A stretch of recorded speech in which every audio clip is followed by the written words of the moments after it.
Mosteiro dos Jerónimos, Lisboa.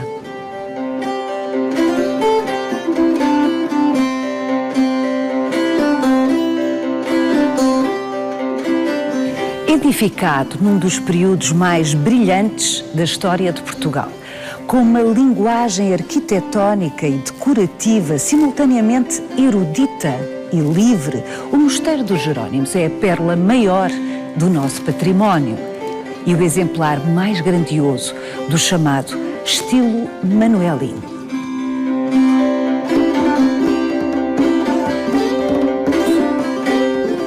A primeira pedra do Mosteiro dos Jerónimos foi lançada em janeiro de 1501. O culminar de 4 anos incríveis. Em 1498, Vasco da Gama abrira caminho por mar até à Índia. E em 1500, Pedro Álvares Cabral achara o Brasil. Dom Manuel I, o rei de todas estas venturas e que aspirava agora a ser o imperador do Oriente, deixou dito em testamento que queria ser sepultado aqui, no Mosteiro dos Jerónimos.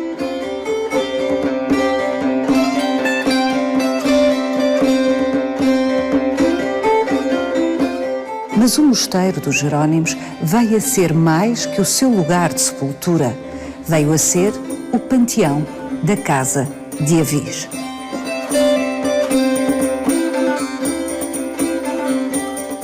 Sobre o Mosteiro dos Jerónimos, muitas histórias se podem contar.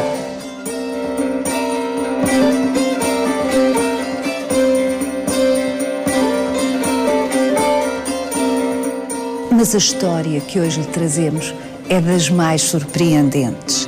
Por que razão? Dom Manuel I, Dom João III, o seu filho, as rainhas consortes, têm os seus túmulos assentes em elefantes. Por que razão reis europeus haveriam de ficar para a posteridade com esta imagem, assentes em elefantes? Vai querer saber mais? Venha connosco nesta visita guiada.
António Camões Gouveia, à primeira vista, parece bizarro que Dom Manuel I tivesse sido sepultado sobre 2 elefantes. Paula, há muitas razões, mas a principal de todas é, com certeza, um ato, que foi um momento importantíssimo no tempo de Dom Manuel I, que foi a embaixada ao Papa Leão X. Essa embaixada teve um emblema, uma elefanta, Ano. E com certeza que isso marcou de tal maneira a prestação portuguesa na Europa que um dia acabou por acontecer esta situação, entre outras razões. Os elefantes no túmulo. Os elefantes na base de um túmulo. Os elefantes que, no fim de contas, todos eles são um pouco aquela elefanta que foi a Roma. É isto que é interessante. Ela foi de tal maneira emblemática que ganhou este peso em termos de imaginário. Essa embaixada, Sim. Precisamente, porque foram várias as embaixadas de Dom Manuel I a Roma e ao Papa. O Dom Manuel mandou logo uma embaixada a Júlio II, em 1505, e depois 2 sucessivas a Leão X, Médicis. Como é que foi a embaixada que levou Ano, a elefanta, em março de 1514. Exatamente. Tinha acabado de ser Papa, um grande humanista, um homem de uma família notável italiana, Médici, Leão X, e por isso mesmo um homem que gostava dos animais que não lhe eram habituais. E que os colecionava, digamos, que os tinha nos seus pátios junto a si.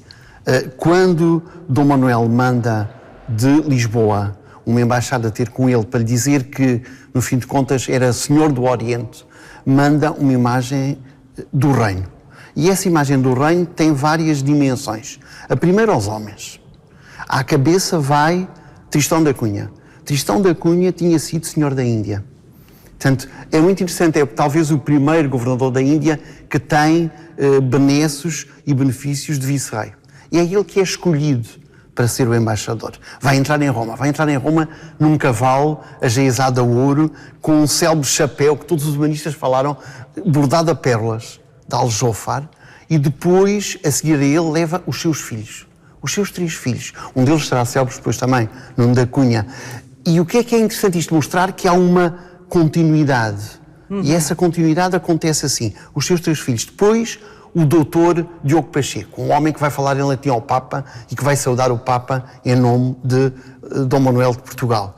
Depois, a seguir, o embaixador que estava em Roma, João de Faria. E, por fim, 2 homens interessantíssimos e que passam muito despercebidos e que foram muito importantes para o elefante. Um chamava-se Garcia de Rezende. Toda a gente o conhece, o homem do Cancioneiro Geral, o homem de Michelânea, o homem da Crónica, o homem da corte em Évora, um homem notável, um humanista impressionante, e Garcia de Rezende, que vai como secretário da embaixada. E junto a esse Garcia de Rezende vai Nicolau de Faria. Nicolau de Faria, que é o estribeiro pequeno do rei. O homem que dentro das estrebarias do rei, no Paço da Ribeira, tomava conta dos elefantes.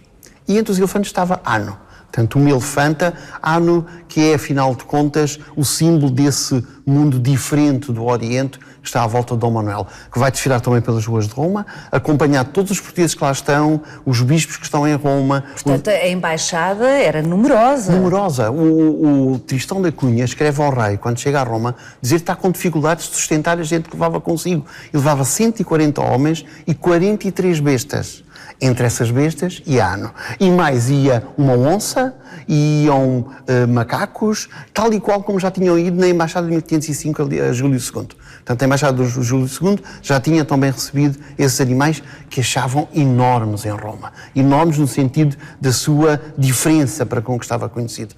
A Embaixada de Ano, portanto a Embaixada junto de Leão X, foi descrita pelos principais humanistas, deu toda a diferença do que estava ali, mostrando um rei que era senhor no Ocidente e que tutelava o Oriente. E é isso que o elefante simbolizava. O elefante, já nos egípcios, já entre os indianos, já entre os romanos, tinha associado uma mítica de poder, uma mítica de presença, uma mítica de longevidade. O poder tem que ser longo, não é? Tem que se manter. O elefante, dizia o Plínio, dura 300 anos. Pois sabemos que isso não é verdade, mas sabemos que havia essa lógica. E é essa longevidade que está também neste túmulo, que depois um dia vai ter por base elefantes.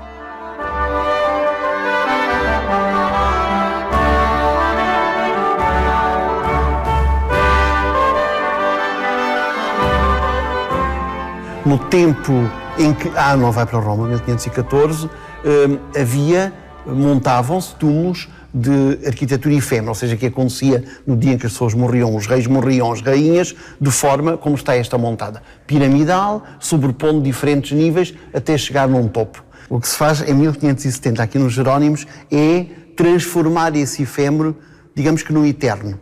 Não há uma coisa que fica na pedra, que fica aqui, mas esta pedra de Estremoz e de Vila Viçosa. Portanto, há aqui um predomínio de presença do poder tão interessante quanto isto. Esta base de poder que são os elefantes que seguram, que tem a ver com o Império Oriental, que tem a ver com o Império da Índia, mas depois, ao mesmo tempo, toda esta limpeza que este túmulo tem, em que não há nada inscrito de escudos, de heráldica, e simplesmente alguma coisa que pretende ser tão eterno quanto o elefante, a coroa do rei.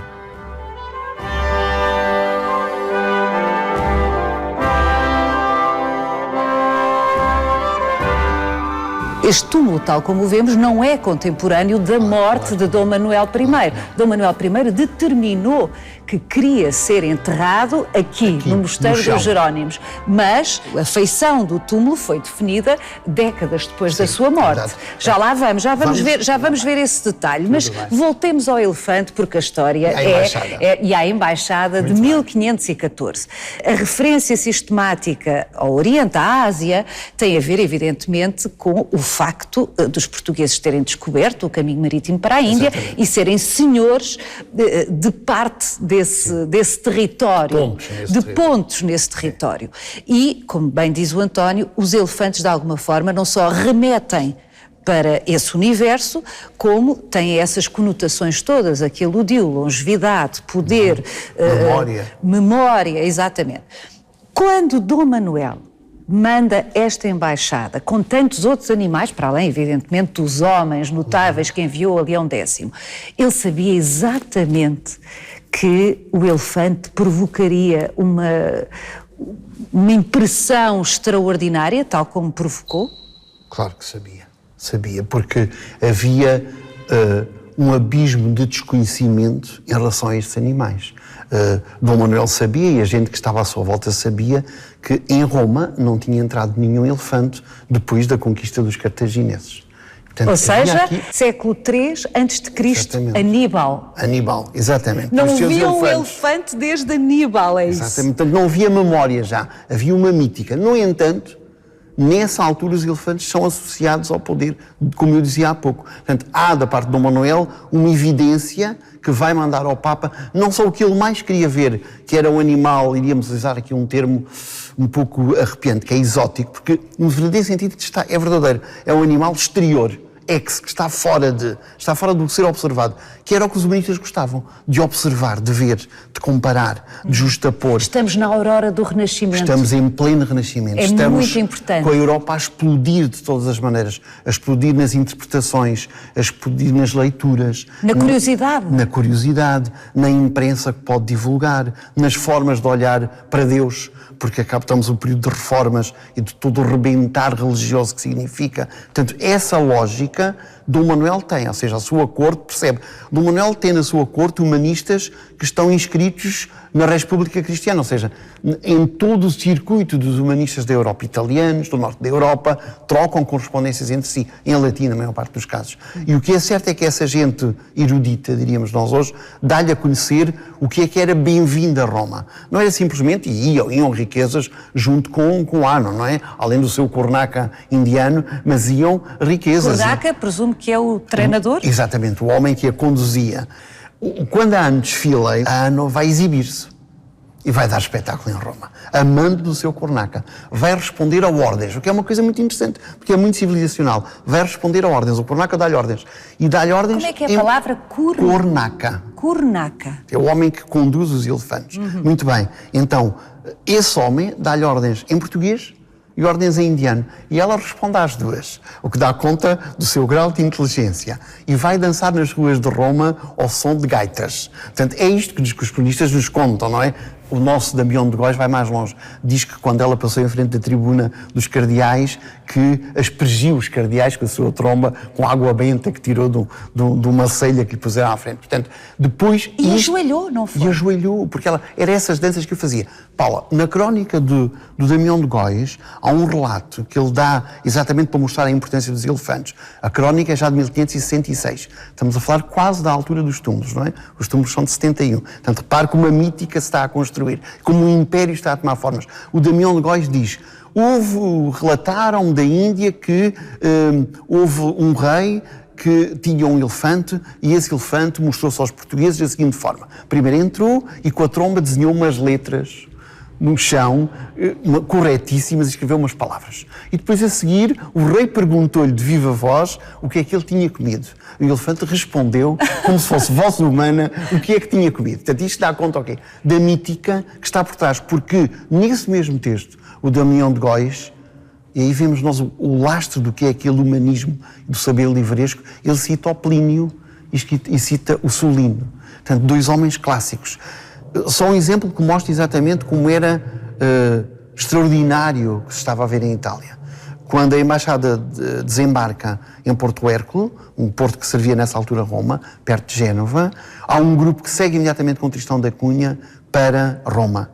E depois o estribeiro pequeno do rei, não é? O Nicolau de Faria, fica porque não conseguiam andar com a elefanta. E demoraram quase mais 3 semanas a chegar a Roma. Mas porquê? Porque tinham que parar em todas as localidades, abriam as portas das cidades para ela passar, que as pessoas destilhavam as coisas, ela punham a dormir num determinado sítio, iam lá durante a noite porque queriam ver o bicho. Portanto, era uma coisa estranhíssima para toda a gente e a multidão afluía para ver alguma coisa fantasmagórica, mas que era real e que era afável, que não fazia mal às pessoas. Isto tudo era alguma coisa que impressionava. E esta razão da demora entre um grupo e o outro é muito interessante, porque faz exatamente demorar a entrada oficial em Roma e faz com que os portugueses, em parte, andem por Roma período de Carnaval, e esse período de Carnaval assistirem muitas festas que não existiam em Portugal, festas cortesãs de Carnaval.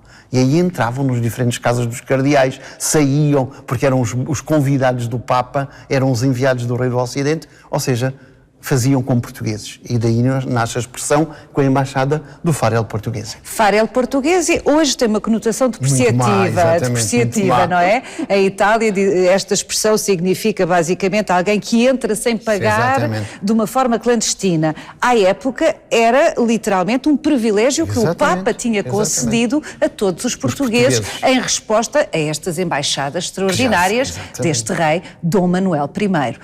Voltemos a Anno, que é de facto uma figura extraordinária que justifica, há de início, o desenho deste túmulo de Dom Manuel I, do túmulo da sua mulher, a sua segunda mulher, a rainha Dona Maria de Castela e Aragão, o túmulo do seu filho, Dom João III, da mulher de seu filho, a rainha Catarina, inicialmente da Áustria.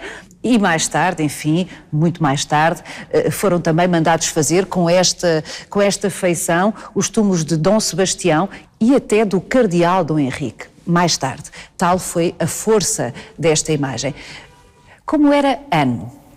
Era jovem, era branca, muito branca. O que a diferenciava dos elefantes africanos. E dos outros elefantes africanos, até que já iam estando por Lisboa. Era obediente. Portanto, estava muito bem adestrada, veio com o seu treinador, com o seu tratador, melhor dizendo, o homem que tomava conta dela e a quem obedecia, tinha capacidade de aprendizagem, isso é uma coisa muito interessante, nota-se que há, e nós sabemos hoje, pela psicologia dos elefantes, que eles têm um período maior de aprendizagem e que depois deixam de ter tantas aprendizagens. Como nós? Isso, talvez como nós, mas antes estava nisso tudo, portanto era receptível às aprendizagens. Deu-se bem que a mudança da Índia para Portugal esteve muito bem em Lisboa e depois a mudança para Roma não lhe foi tão favorável. Tão favorável. O facto, e aqui chegamos, é que Leão X enlouquece de alegria e de fascínio por este animal extraordinário, que de facto, e não é demais sublinhar, os romanos não viam desde Aníbal, há 19 séculos, que Roma não via um elefante. Isso é muito evidente de uma forma quase natural, digamos, sem qualquer dificuldade, os humanistas registaram, descreveram, fizeram circular literariamente Anno pela Europa. Anno que em português muitas vezes aparece na documentação como Anone, e que é uma corruptela, é uma corrupção do seu nome de origem, da sua designação. Elefante, em malaio, diz Anna. E, portanto, há aqui uma corrupção do nome, não era propriamente um nome próprio. Esta Anno acaba por ser tão querida a Leão X que ele acaba por dar missões aos grandes pintores, aos grandes gravadores, aos ensembladores, aos homens que tomem conta das madeiras, para registarem essa imagem que ele tinha. Entre os vários animais que ele tinha vários animais à sua volta, sobretudo no pátio de Belvedere, onde Anno vai viver. E onde vai ser pintada, por exemplo, num mural enorme. Dentro da cidade do Vaticano. Dentro da cidade do Vaticano, um mural que ocupava todo o espaço onde ela vivia, para ficar, digamos, para a memória, um mural pintado por Rafael, uma peça... Pequeno detalhe. Um pequeno detalhe, mas que é um grande detalhe, porque a nona era muito grande, e que um entalhamento numa porta em que foi feito exatamente pelo responsável de todas as madeiras do Palácio de São Pedro. Portanto, há todo um jogo de construção de imagem que demonstra a predileção que Leão X tinha pela elefanta. Bom, há até registros satíricos deste fascínio que alguns consideravam desproporcionado do Papa por um animal. E havia até quem comparasse Leão X à elefanta, porque ele era enorme fisicamente. Mais, Paula, o Lutero, numa das críticas que faz a Roma, no período em que vai visitar Roma e chama a Roma todos os nomes... Estamos na aurora do protestantismo. Estamos, no fim de contas, em 1514, 1515, Lutero fixa as teses em 1517. Portanto, digamos que é o primeiro sinal... A grande crítica à Igreja Católica. A grande crítica em Wittenberg, não é? Depois vai demorar até à excomunhão, mas pronto, isso é outro caminho. Mas é só para dizer que era de tal maneira que o Lutero, nesse sentido satírico que a Paula falou, Lutero chega a dizer que Roma é tão má, que até idolatra uma elefanta. Portanto, o elefante tem de tal maneira em peso em Roma, é mais pesado do que tudo o que devia ser divino, e a atração está ali na elefanta. Isto é extraordinário. Mostra exatamente como uma imagem, um objeto, saiu desta maneira a partir de Roma, ou seja, cumpriu a missão do Dom Manuel, que era chamar a atenção. O que é que o Dom Manuel queria exatamente com esta embaixada? Porque não há almoços grátis, claro. Evidentemente, quer dizer, Dom Manuel, por meio, quer dizer, o Papa à época era evidentemente a figura maior do mundo cristão, do mundo ocidental. Dom Manuel acha que, sendo senhor do caminho marítimo para a Índia, dos portos fundamentais que controlavam as zonas de comércio e de poder em diferentes reinos da Índia, do Malabar, das costas do Sudoeste, achou que podia ser imperador do Oriente, claramente. E, nesse sentido, já tinha mandado a Júlio II como Tito uma pequena embaixada, não tinha elefante, uma pequena embaixada em que ele chamava a atenção para o poder que tinha. E agora voltava a chamar a Leão X a mesma atenção. Eu, um homem de poder assente, de uma casa reinante, de um reino que cumpre todas as lógicas da procura de encontro das pessoas para as civilizar missionando-as, então eu posso ser o rei imperador do Oriente, como havia na altura um imperador no Ocidente, que era na altura Maximiliano. Já agora só por Maximiliano, nós temos o documento, o seu embaixador escreveu a Maximiliano uma carta que está na própria crónica do Damião de Góis, em que ele explica o que foi a embaixada. Portanto, isto mostra exatamente o problema da reprodução das ideias. Pois, voltando ao Dom Manuel, o que é que ele procurava? Procurava que o Papa lhe garantisse o padroado das igrejas de todas as novas terras e conquistas, as benesses que aí vinham em termos de riquezas, as terças desse padroado. Portanto, os benefícios das igrejas, que eram, mais uma vez, proventos para a coroa e para o reino, queria, como foram garantidas todos os privilégios que constavam nas bulas relativas à África, à América e à Índia. Portanto, e o rei consegue isso tudo. No espaço que vai de 1514 a 1516-17, sucessivamente chegam breves papais a confirmar todos os pedidos que o Papa tinha querido, que o Papa tinha aceito de Dom Manuel. E, portanto, Dom Manuel lhe tinha feito com a embaixada. Portanto, foi um sucesso estrondoso esta embaixada. Foi um sucesso estrondoso no sentido de objetivo, ou seja, chamar a atenção para um pequeno reino, para a diferença desse pequeno reino, para a capacidade de produção intelectual desse pequeno reino. Não é por acaso que o Garcia de Rezende lá ia na embaixada. E, portanto, essa lógica foi fundamental. Foi fundamental e foi, sobretudo, de uma importância para a Europa, que na altura, 1514, ainda era Christianitas, não é? Ainda era cristandade. Nós falamos de Europa quando exatamente existe a ruptura entre o mundo protestante e o mundo romano. Exatamente. O facto é que o sucesso da embaixada, que levou ano ao Papa Leão X, instigou seguramente Dom Manuel a querer repeti-lo, como é evidente. E aí Dom Manuel, com muito pouco tempo de diferença, envia outra embaixada a Leão X, com mais animais, com mais tesouros, sendo que desta vez a estrela era um rinoceronte. Exatamente. Mas parece que não correu tão bem. Eu sugeria que fôssemos até à Torre de Belém, onde está a representação desse rinoceronte, e apesar de estar muito mau tempo, Isso não deve impedir-nos, porque se não impediu os navegadores portugueses... Muito bem, vamos até lá.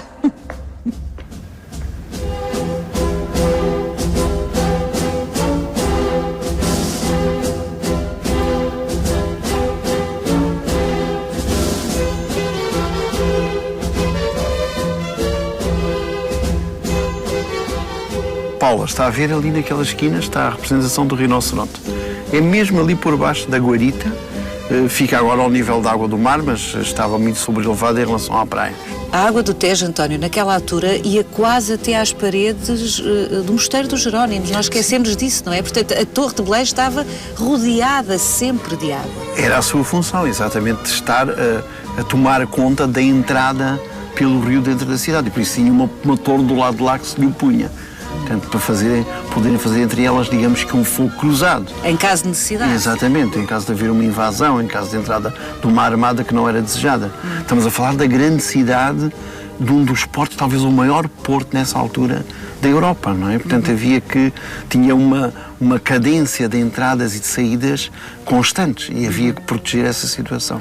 Aquilo que aqui nos traz neste dia feio e agreste é precisamente a história da embaixada de Dom Manuel com o rinoceronte, na pista do sucesso que tinha tido com o elefante. Exatamente. Quando é que foi essa Em embaixada? 1515, saiu de Lisboa em 1515. Então, um ano depois? Sim, um ano depois, direito a Roma e para levar ao Papa, ao mesmo Papa, Leão X, um rinoceronte. Era essa a lógica. E assim foi. Saiu calmamente de Lisboa, com algumas paragens como era costume, e uma paragem notável. A embaixada parou em Marselha porque o primeiro Valois, Francisco I, rei de França, quis ver o rinoceronte. E o responsável pela armada fez descer a ganga para que o rei a pudesse ver. A ganga, essa expressão é interessante. Era como se designava na altura o rinoceronte. A ganga. Era uma ganga. Portanto, e o rinoceronte desceu, o rei ficou impressionado com o volume do animal, com o chifre do animal, tudo aquilo o perturbou, recebeu uma oferta de um cavalo do rei de Portugal e a embaixada continuou para Roma por rio, até Génova. E aí a sua calma realmente terminou.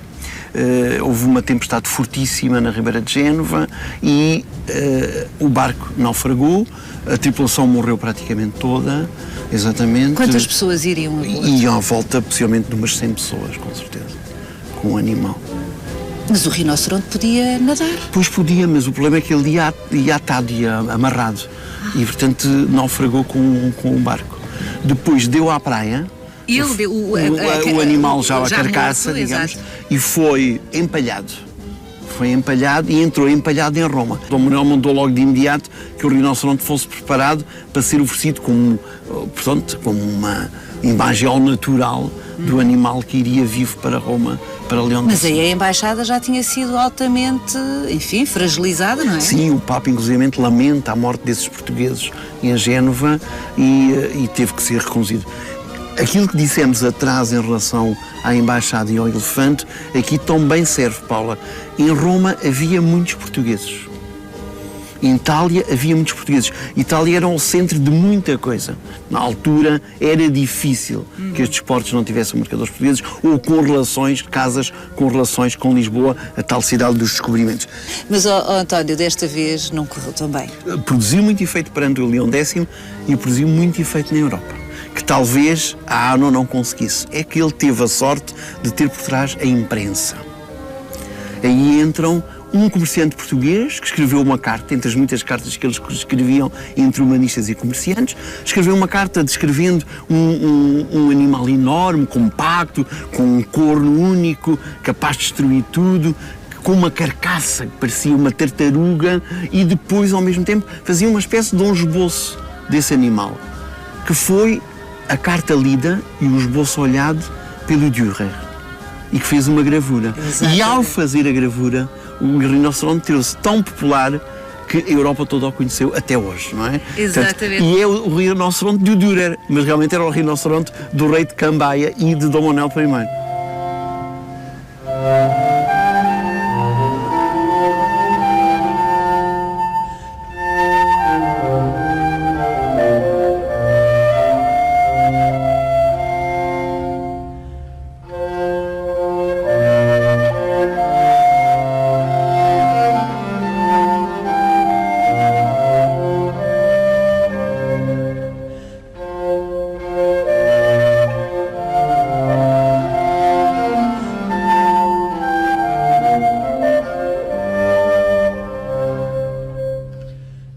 António, é incrível pensar que animais como o elefante ou um rinoceronte obtivessem os favores do homem mais poderoso do Ocidente, o Papa, no caso Leão X, quando afinal, para os lisboetas, eram animais relativamente banais, já à época, em 1514, 1515.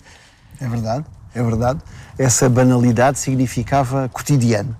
Os elefantes, sobretudo os elefantes, faziam parte da vida do rei em Lisboa. O rei, quando saía à rua, levava nos seus desfiles os seus cavalos, as suas damas, mas à frente iam os elefantes, os seus elefantes. Voltamos ao Damião de Góis, ele diz que Dom Manuel chegou a ter 5 elefantes nas suas estrebarias. Lá voltamos nós, estrebarias para os cavalos, mas também para os elefantes, tal e qual como há bocadinho falávamos do estrebeiro pequeno que foi a acompanhar a embaixada até a Roma. E nesses desfiles das ruas, o rei passeava e lá está registado. No livro de horas de Dom Manuel, temos o registro exatamente do rei a passear-se com os elefantes. Isto é extraordinário, ou seja, como é que se assume essa dimensão indiana no poder do rei?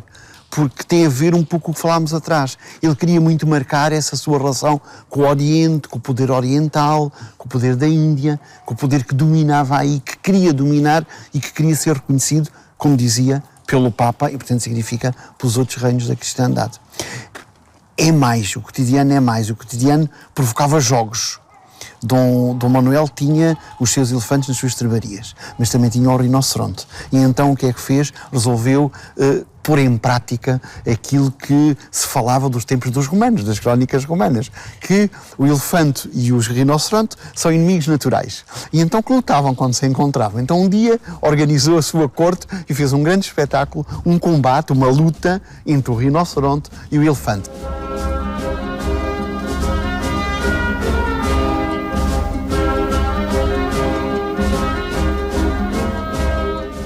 Dom Manuel, com estas embaixadas, e o António já o explicou muito claramente, tinha uma noção aguda, não só do que pretendia, como do serviço que o Reino de Portugal, o pequeno Reino de Portugal, afinal grande, estava a prestar à Santa Sé. No fundo, abrindo caminho à missionação de outros mundos que não a Europa, não é? Dom João III, o seu filho, tem essa percepção muito mais aguda.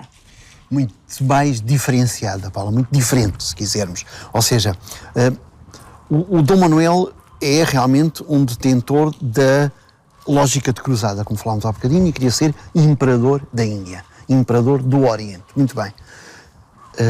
Dom João III é um bocadinho diferente. Dom João III é um homem da Reforma Católica, casada com uma irmã do imperador Carlos V.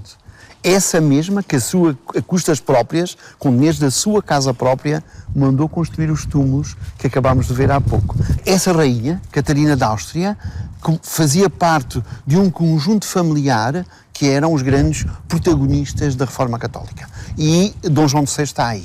Dom João VI está aí nessa lógica do império, que é o império da Constituição a partir da missionação. Da civilização dos outros através da missão. E aí começam as ações dos jesuítas, dos agostinhos, dos franciscanos, tantas vezes esquecidos, na construção de um império que é um império para Roma. Desde finais do século XV, inícios do século XVI, a Santa Sé percebeu rapidamente o potencial da expansão portuguesa para abrir a cristandade a outros mundos, ou mais propriamente, para trazer outros mundos para dentro do mundo cristão.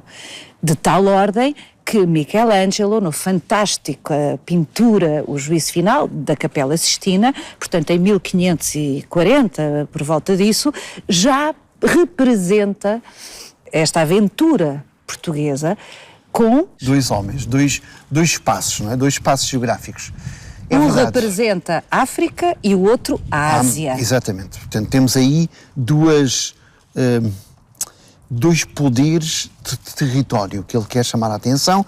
O facto do mundo cristão, até Leão X, ter ganhado uma dimensão da Europa, em que havia muitos reinos, fez com que a Igreja de Roma, a Igreja Cristã de Roma, lutasse para ter mais gente dentro dela, fosse mais universal. E isso aí envolveu exatamente a missionação.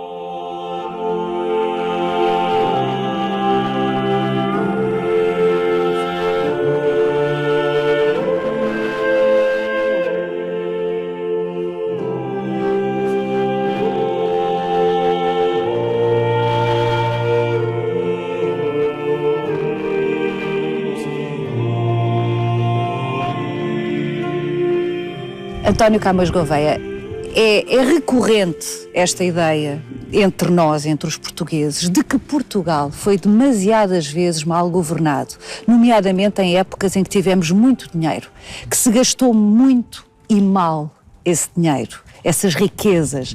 E, evidentemente, o tempo do Dom Manuel é um desses momentos de esplendor, sob o ponto de vista não só da aventura extraordinária que estávamos a viver, os descobrimentos, mas também os tesouros a que tínhamos acesso. Foi Dom Manuel um perdulário nas suas embaixadas?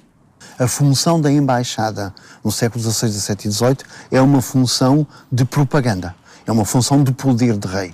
E, portanto, não podemos hoje acusar essa realidade como uma forma de esbanjar dinheiro. Era a única maneira, como hoje há campanhas de divulgação, há publicações, há criações de outros mecanismos, na altura tinha que se fazer humanamente a representação das mensagens. As embaixadas foram uma dessas funções. Não podemos dizer que haja um esbanjamento, mas há sim uma consolidação de poderes nessa forma exterior que assumiu, por exemplo, junto de um centro fundamental, que era o centro papal e, portanto, a Roma do Papa. Havia aqui um jogo de trocas de influências, se quisermos, que mais do que esbanjar significava mostrar. E esse mostrar significava garantir poder. E garantir poder significava permanência e, portanto, um bem-estar maior para o reino e para os seus habitantes.